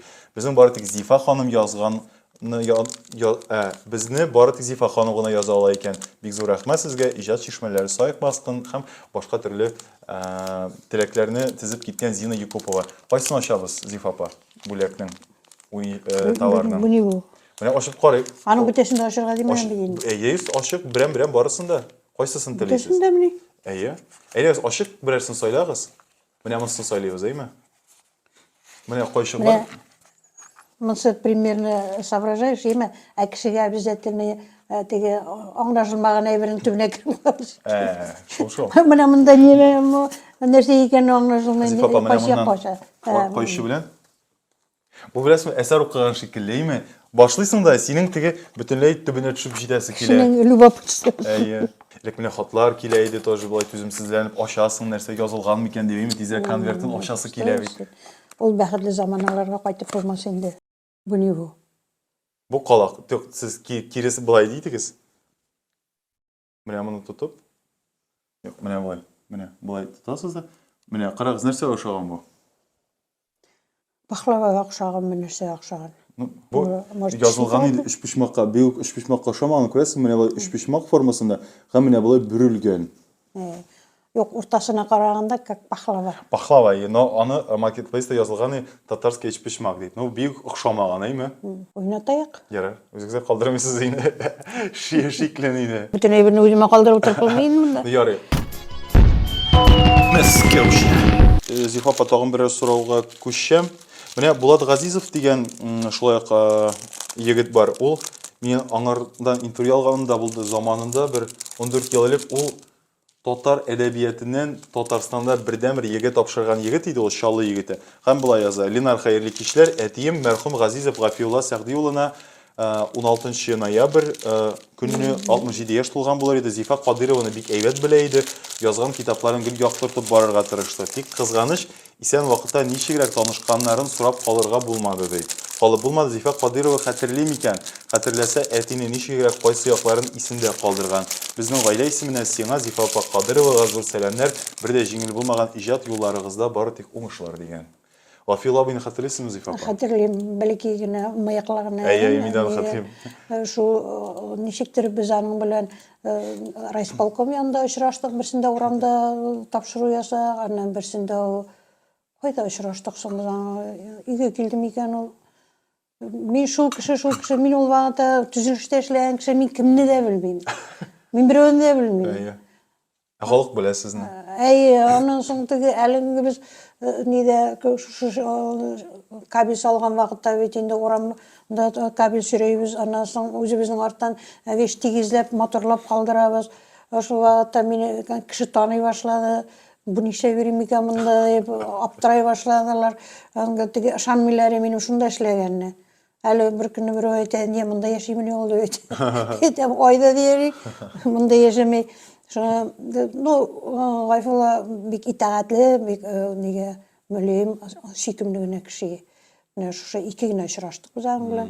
Ул Азатлык радиосында. Азатлык радиосына чыгарды мине. Дөньяга танытты дияргә кирәк.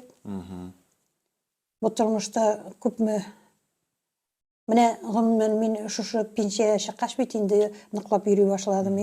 50 яшемдә генә менә быел 16 ел булды минем нигә әдәбиятка килгәнгә.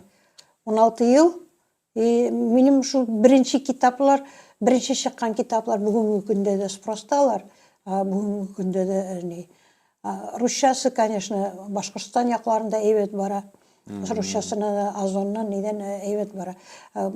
Татарстан, конечно, татарчасын гына укый. Татарстан вообще почти де русчасын алмый диярлек. Но 4 китап булдым соң, 4 китап тәрҗемә итеп русчага чыгарылды.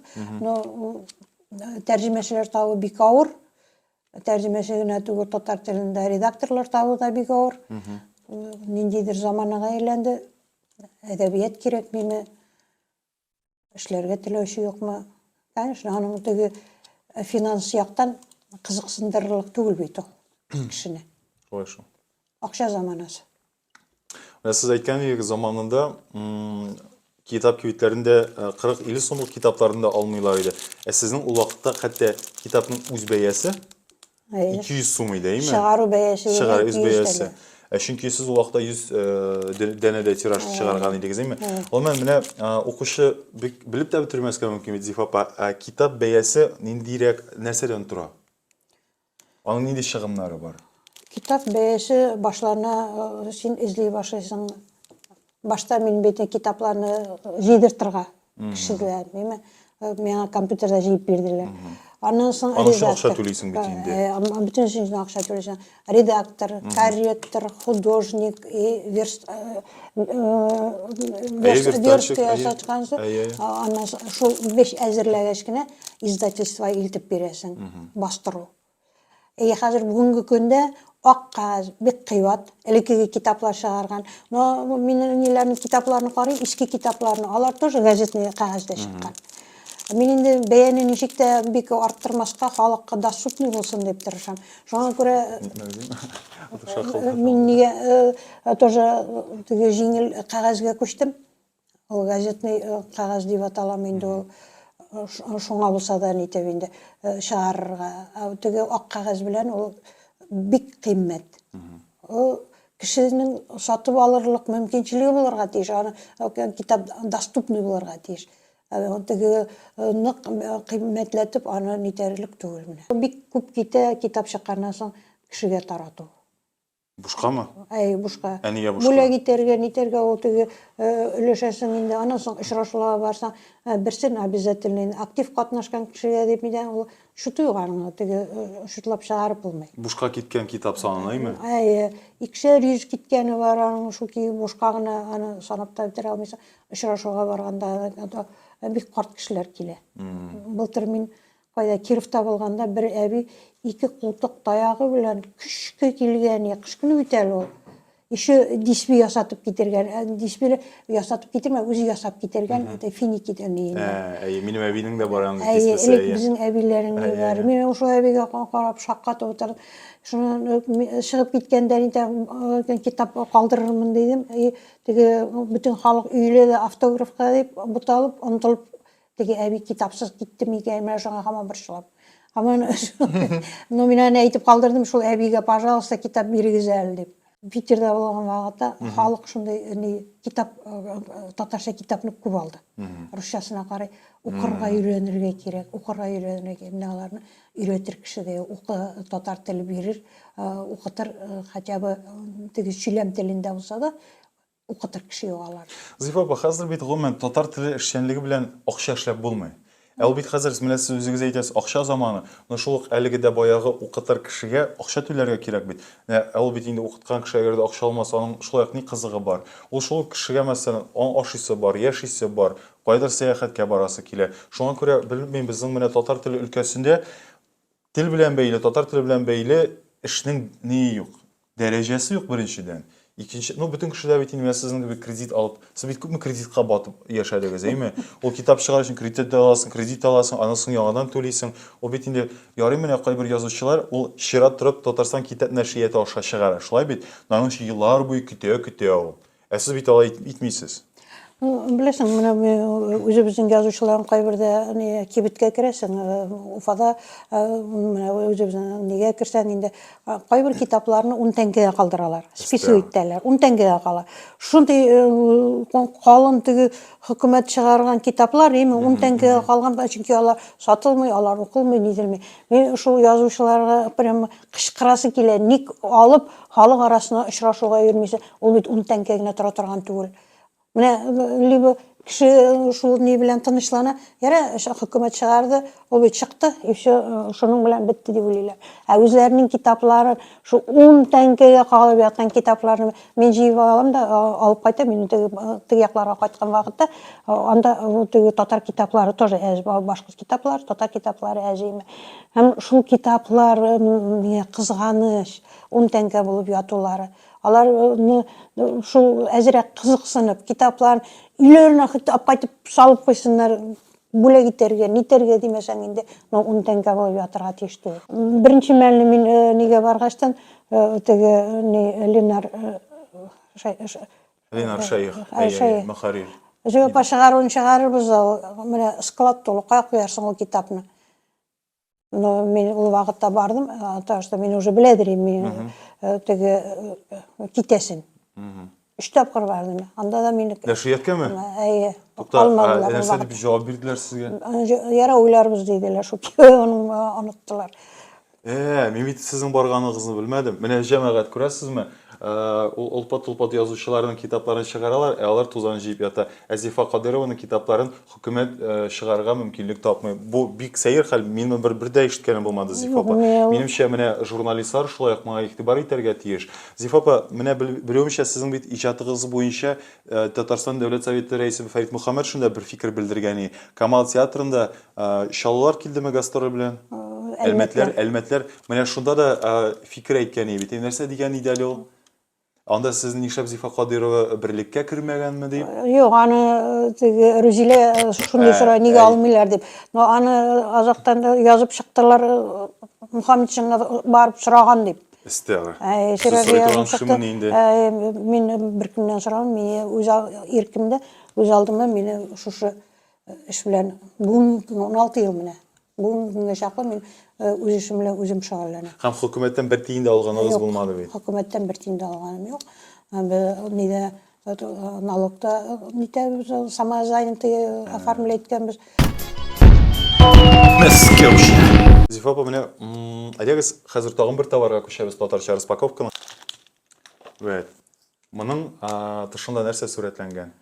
Бу безнең Кол Шәриф. Менә камерага да күрсәтегез, Зифа апа. Бу Кол Шәриф, һәм аның анда күрәсезме бер төймәсе бар, тырпайып тора торган. Вот, менә интернетта бу язылган таблетница дип. Менә кешеләрнең булай берничә төр дару, ул теге дару да булмаска мөмкин. Ну, бу теге таблетница дигән кеше бит инде берничә төрле эчәргә мөмкин дару, үзе белән бөтен даруларны йөртә алмый, кирәк дигәннәрен шушы савытларына салып йөртә алалар. Менеке миңа сыймый, менеке ярты литрлы банк чаклы. Китегез инде. Яшел түшлі. Миңа гына сыймый. Моны нишләтәбез? Калдырасызмы, уйнатасызмы? Уйнатабызмы? Әйдә уйнатабыз. Ярый. Мәскәүчә. Менә Айгөл Фахразиева яза. Кайсы әсәре белән Зифа апа иң күп горурлана дигән һәм ни өчен? Менә кайсы әсәрегез күңелегезгә аеруча хуш килә дип әйтим мисал. Алай дип, ул мен әйтү дөресме икән? Ул беләсезме, кайсы баланы якынрак күрәсең дигән шикелледер инде, әйме? Шулай да сез ничегрәк җавап бирегез? Кайсы әсәрегез аеруча якын сезгә? Мен үземнең барлык әсәремне яратам, яратмасаң аны язырга да нитмәй, аны халыкның иң яратканы ул язмыш сынау белән көтеп узган гомер.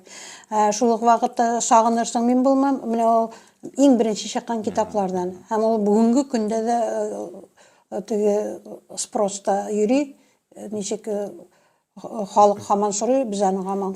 Ничә тапкыр чыгарган мин хәзер оныттым. Мен санап бармыйм. Барысында bir 7-8 тапкыр чыгарганбыздыр. Китаплар чыгара тора, кишене китапсыз тоткан юк. Соң менә бу тукта урланган яшьлек ничәнче елда чыкты? Бу 2004 2 ел элек чыккан булып чыга бит инде, әйме? 2 ел 22нче елда. 2 тапкыр чыгардык. 2 тапкыр. Тукта бу 22нче елда шул беренче чыккан ел микән соң бу? Шулайдыр ай. Димәк, Алла бирсә инде менә майда 25тә чыгачак. Димәк, халыкны бит китапсыз 3 ел тоткансыз булып чыга, яңа әсәрсез. Тагын чираттагы сорау. Менә Разилә Хәлфина, Зифа исеме матур. Кемнәр куйган? Менә. Әбием куйган. Әбиеңез? Ул заманада бит инде то миндә, то гөлле булган инде. Әбием әйткән, мине дә юк, нимәсе дә юк, чиста Зифа гына булсын ди. Хатırlıyorsunuz mu şimdi paraşok da var ya bir tane Zifa diye mi atalaydı? Халык шуннан Зифа исеме кушатмый башладылар. Paraşok ismi bulганга ama. Наверное, шуңа мин шулайдыр дип уйладым инде. Хәзер ул порошок чыкмый башлады бай. Казлыевлар кызларына Зифа куштылар. Җырчылар, әйме? Ну, кешеләр дә әзрәк ишетелә башлады ул иш. Бар, менә мәрхүм булды инде ул күптән түгел. Зуля Камалова дигән җырчы бар иде, Австралиядә яшәүче. Шулай ук бик үзенчәлекле иҗаты белән аерылып тора иде. Менә аның кызының исеме Зифа. Менә мин интервью алганым бар. Кызының исемен менә Австралиядә Зифа дип атыйлар иде. Ягъни без бит татарлар күнеккән исемдә басым соңгы җиккә төшә. Урыслар Эльвира дисә, Эльвира дип җип бәрәбез инде. Фәләндер. Австралиядә Зифа дип. Инна Соловей дигән шундый аккаунт иясе бар. Зифа Кадырованың барлык китапларын диярлек укыдым. Бик шәп сорауым бар. Элегрәк сезне язучы итеп танымаучы профессионал язучылар белән хәзер мөнәсәбәтләрегез ничек дигән? Алар мине күрми, мин аларны күрмим. Мен әбай аралашкан, дуслашып йөргән язучылар бармы соң? Мин бит инде Ләйсәнгә генә йөрим, булай теге язучылар белән кемдер белән. Ләйсән ул Шалдагы әдәби иҗат берләшмәсе иде. Шаллада әдәби берләшмә, ул теге минем шикелле язучы булмаган язучылар. Юк, әнишә Зифа кайын килә алмый, гел үзегезне кимсетү. Менә, мин язучы түгел инде, мин менә шулай гына инде. Нишләп менә мин язучы дип әйтмәскә? Ул китап язылмаган шуңа. Анда китап язылса, менә мин язучы дип күкрәк киереп әйтә алырсызмы икән? Халык әйткәч. Соң халык бит. Менә мин сезнең сез күрсәгез, менә Буа кызлары дигән төркем бар ВКонтактеда. Менә анда дистәләгән, йөзләгән комментарий белән Зифа диләр. Юк, сез бит менә дөрестән әйткәндә мин күп интервьюлар укыдым. Королева татарских дамских романов дип язып чыкты События недели газетасы. Тагын сезне инде феномен татарской литературы дип тә урыс матбугаты шулай дип атый сезне. Менә бизнес онлайн шулай дип атаганны күрмәдегезме сез? Менә мин әйтәм, менә шундый зур титуллар белән сезгә бирәләр. Хәтта сезне менә шулай мактагач, ул бит инде мактау яңгыр булып ява сезгә. Сез барыбер, мин шундый инде тыйнак кына. Бу табигатьтән киләме тыйнак? Өйрәнмәгәнгәме шундый игътибарга? Кеше үзенең урынын үзе белә бит. Ну, халык бит күрсәтә сезнең урыныгызны. Халык күрсәтә. Ну, безне бит инде алай теге мактап, хуплап үстермәделәр, без шуңа күрә мактаудан да куркабыз. Хәтта куркасыз. Қорқабызмы, шетінсінәбізмі, ол қатлік, мен, например, өзімні, не за что, шул қатлік неге санамаймын. Но шулайда бір вақыт, сеңе сөйлеген бар мекен, Леонтьевның концертін қараймын. Шул қатлік кремлевский зал толы енді. Мен айтам, нендей кіші боларға керек мекен, шул қатлік аудитория жияр үшін, шул қатлік сені кіші тыңлай. Анда битин бізде көбіккені түгіл, нежеме мүңнеген кішейін деймі. Әм шул вақытта екінші күнні менің спектакль міне шушы неде Камалда болды. Зал шығырым толы, мені сәхнеге шақырла, бүттін халық тұрып басты. Міне шул вақытта мейтем, қаралы, мен де бәқітлі екен.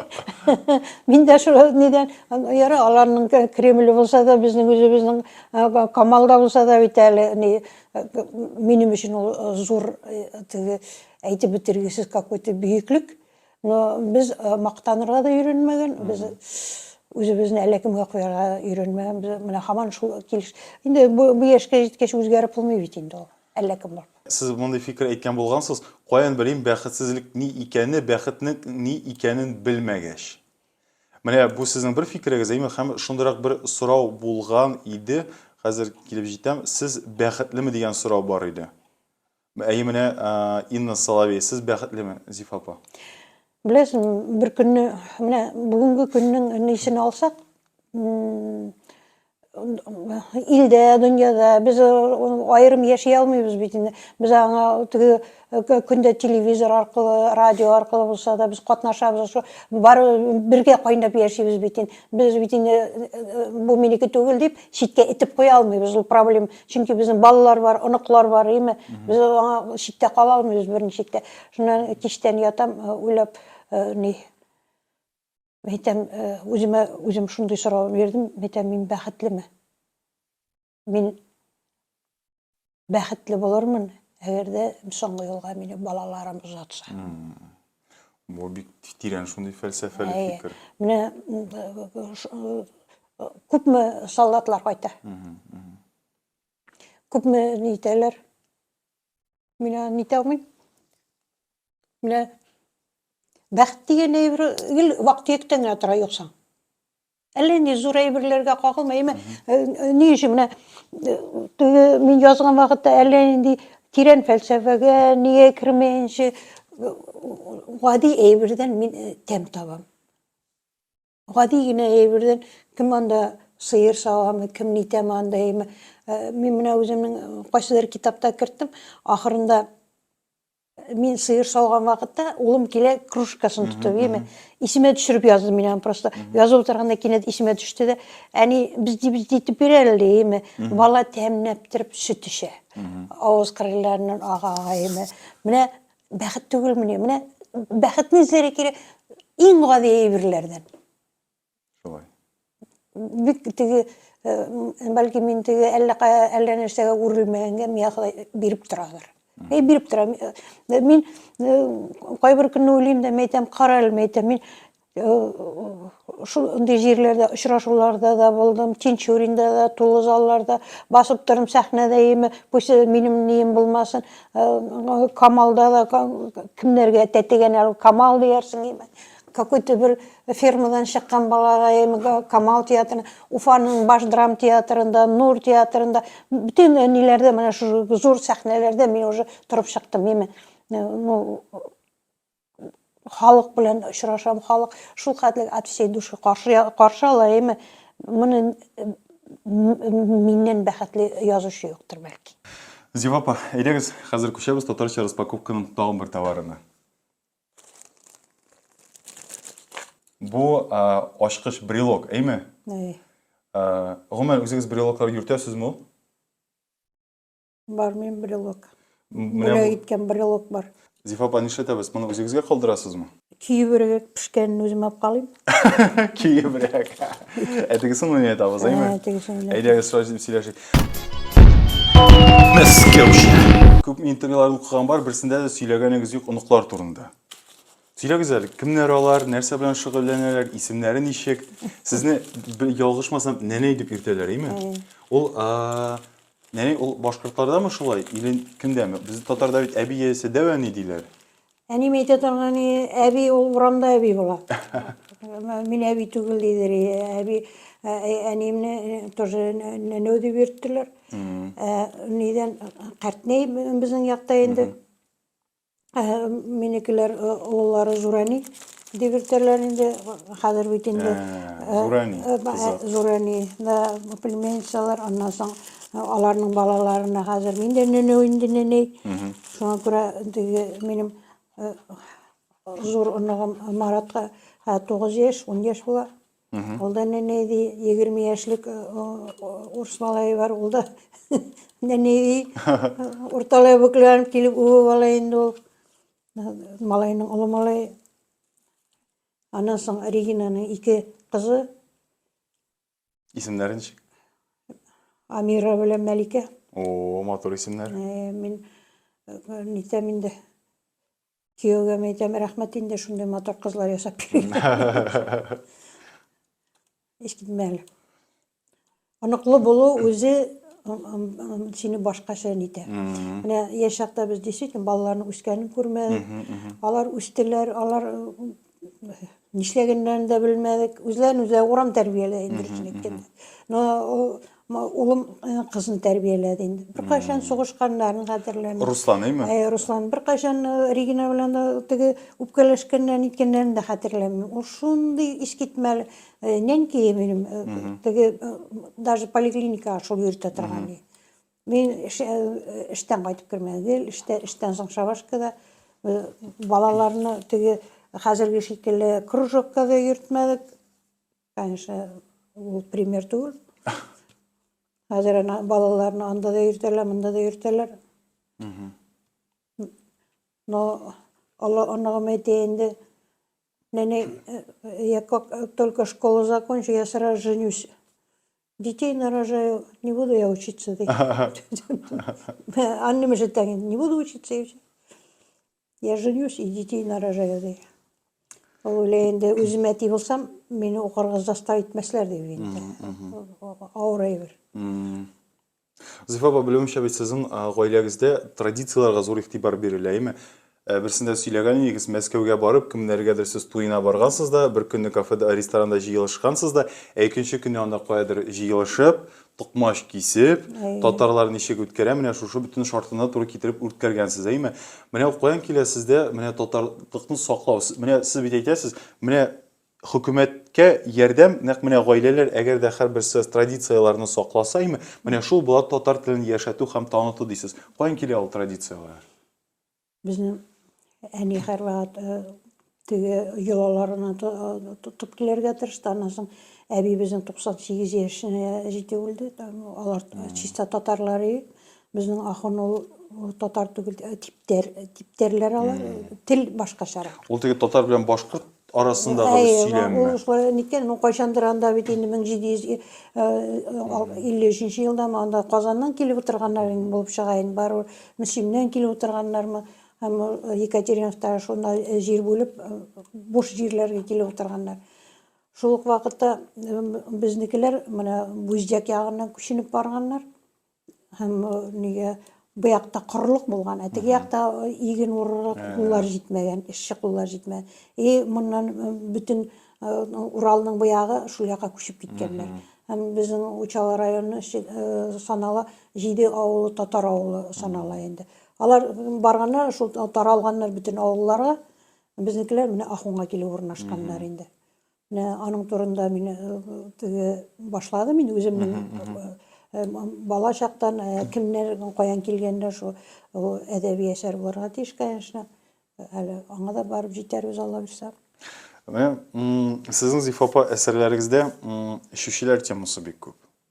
Менә Кәрим дәгел ишә, менә бу урланган яшьлектә, аннан соң башка әсәрләрдә дә бар, аннан соң сез әйткәнегез кайдыр эшкә барганда бер исерекләрне күргәнсез, әйме?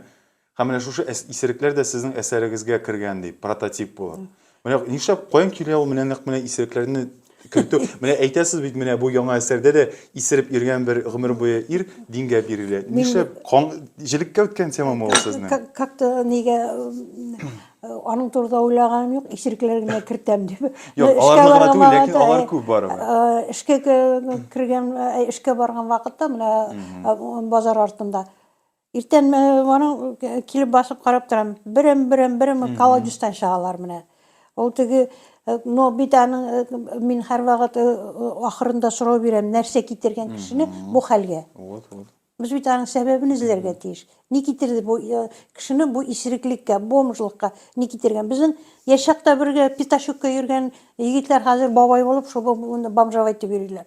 Хәзер алар күренми башлады. Но теге елларда мин язган вакытта мин аптырайдырым, булар нишләп бу хәлгә калган соң дип. Һәм ул безнең бүгенге көн темасы. Бүгенге көн түгел, үткән көннәрнең темасы. Ул вакытта мин язган чагымда. Ә хәзер башка тема безнең уже. Башка тормыш башланды. Шулай да теге заманда ни өчен халыкны эчкечелеккә нәрсә китерде дип уйлыйсыз?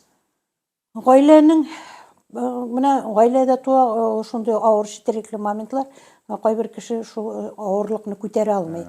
Шушы проблемаларны шиша алмай, или шишәсе килми.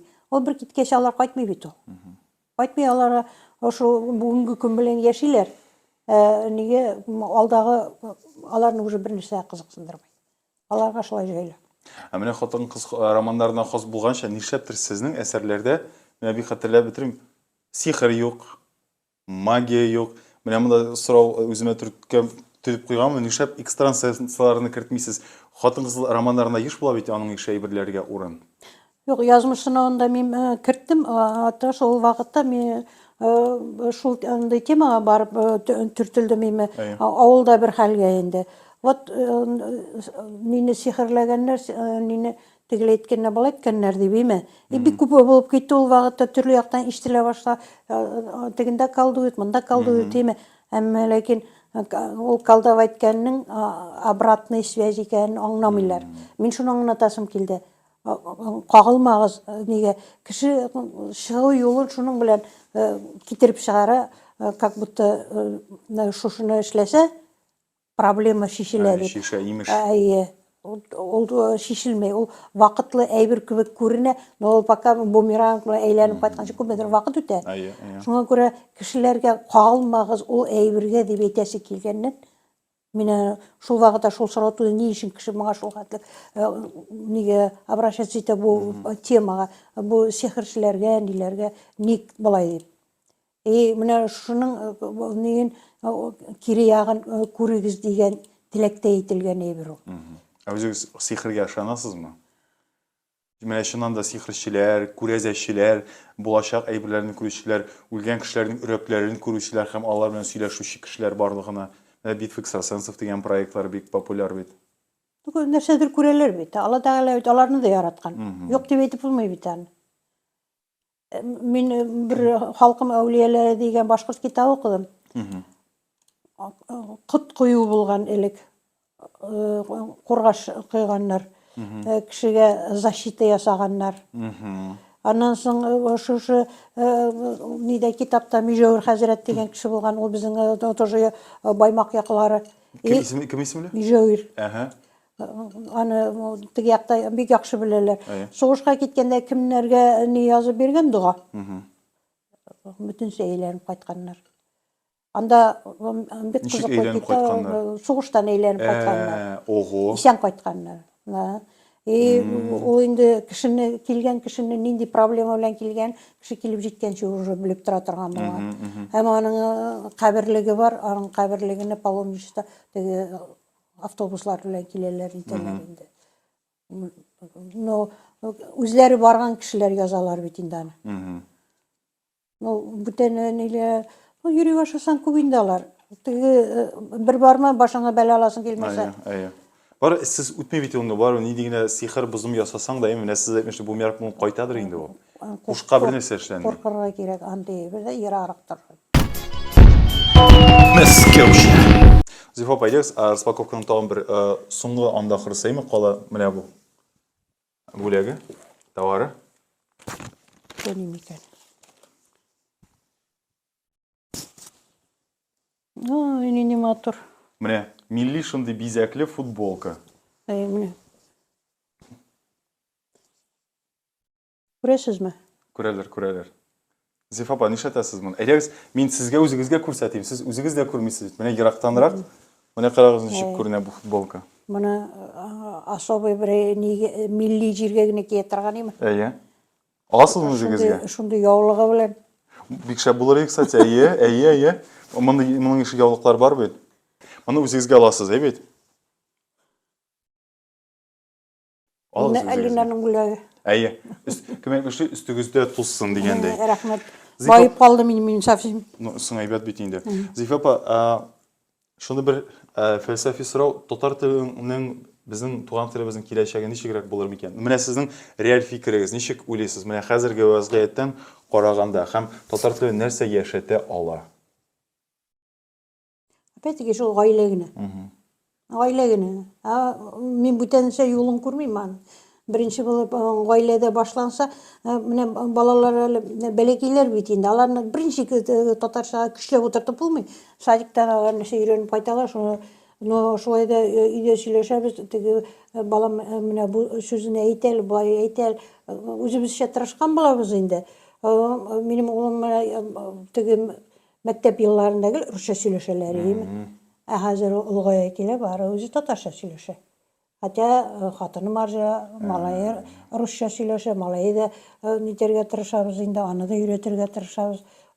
Татар теле аларга атнасы ике генә керә микән ахырсы? Белмим, керә микән соң гомумән. Үтереп бетерделәр бит инде ул татар телен. Татарча монда әйтәм бит, только гаилә тырышлыгы белән генә. Хөкүмәт кенә күбәй бер эшләй аладыр. Әлегә пока нәрсә эшлиләр соң?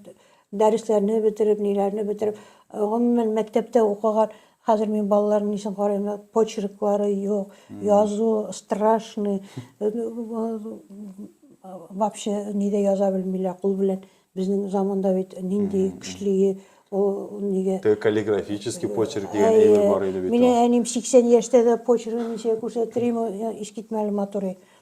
Мин үземне нитәле стен газеталар чыгарганда яздыралар үземнән дә. Хәзер һич кенә дә балаларны җиңеп тә булмый, белмим инде. Бу зарлану түгел инде, нәрсәгә килербез, анысын белмим. Үзләре сознательно теге бер чорга җиткәч, бәлки аңлап, мин бит татар баласы дип, бәлки кайтырлар. Менә минем дә шушы блогерлыкка кайтуым үзенә күрә бер кайту инде, чөнки мин башта татарлар турында урысча төшергән булдым блог. Мен әйтәм анасын, кемгә кирәк, урысларга кирәк түгел без татарлар. Без үзебезгә үзебез кирәк һәм үзебез генә күтәрә алабыз. Шулай бит. Мин кайбердә мәктәпләрдә теге очрашуга барганда аңлатырга тырышам, мен әйтәм, урыслар бит әни дип әйтмиләр. Нишләп сез мама белән папага күчәсез? Әле нидә бәләкәйенә 4 яшь. Әнием, каяндыр өйрәнеп кайткан әле улар, шуны безнең өчен инде ниндидер бер достижение, колакны ярып керә инде теге ниндидер менә уфалла дип теге я Ходай безгә татар теле килә икән дип балага карап торабыз. Мәскәүчә. Зиф апа, менә шушындый күңелле нотада мин сезгә безнең тапшыруның, сез менә Зиф апа беренче кеше менә шушы тапшыруның символын алучы. Гадәттә бит инде урысларның матрешкасы кызыл була, башка төрле. Менә бу ислам төсендәге, яшел төсендәге матрешка безнең тапшыруның да башында күрәсез бит, анда матрешка килеп төшә, ачыла һәм эченнән теге конфети шикелле вак-вак өчпочмаклар өчеп чыга. Шуңа күрә мин сезгә, Зиф апа, бүләк итәм бу матрешканы. Сез бер җаен табарсыз, куярга урын табарсыз, сезгә шундый кәефегезне күтәрсен, мине һәм безнең тапшыруны искә төшереп торсын дигән теләктә калам. Амин, шулай итсен. Зиф апа, безнең менә тамашачыларга һәм гомумән татар халкына, сезнең чөнки укучыларыгыз ул тулы бер армия. Менә мин аның төгәл санын да әйтә алам, тулы бер Чаллы халкы кадәр микән, Казан халкы кадәр микән? Бу интервьюда бик күп кеше караячак. Менә сезгә аларга ниндирәк теләкләр һәм мөрәҗәгатегез бар? Менә күңелдән чыккан. Нәрсә телисез сез аларга? Мин үземнең укучыларны шундый яратам. Менә очрашуларга киләләр, нитәләр име, кеше белән очрашабыз, теге анда килгән кеше берсе дә начар уй белән килми. Менә һәрхәлдә минем очрашуга килгәндәйме, киләләр чын күңелдән, чын йөрәктән, шул хәтлек мин дә аларны яратам, алар мине яраткан кебек. Шуңа күрә киләчәктә дә бергә булыйк. Мин сезне онытмыйм. Әле шул сезне онытмаганга күрә тырышам нәрсәдер. Исән булсак, китаплар да бирербез, очрашулар да үткәрербез, исәнлек кирәк бөтенебезгә дә. Зифа апа, шушы тапшыруга ризалык биргәнегез өчен, вакыт тапканыгыз өчен сезгә бик зур рәхмәт. Һәм хөрмәтле тамашачылар, әйтәләр бит менә күмәк теләк ул кабул була. Менә әгәр дә бөтенебез барыбыз да бергә телик Зифа апага иң мөһиме сәламәтлек, тән сәламәтлеге, рух сәламәтлеге. Чөнки күңел тыныч булмаса, шулай ук язып булмый, шулай бит Зифа апа. Һәм Алла бирсә, менә барыбыз бергә телик Зифа апага, һәм ул безнең Зифа апа исә майда яңа китап белән шатландырырга сүз бирә. Ә моның өчен әйтәм, барыбыз да телик сәламәтлек. Игътибарыгыз өчен бик зур рәхмәт. Мәскәүчә тапшыруы шуның белән тәмам.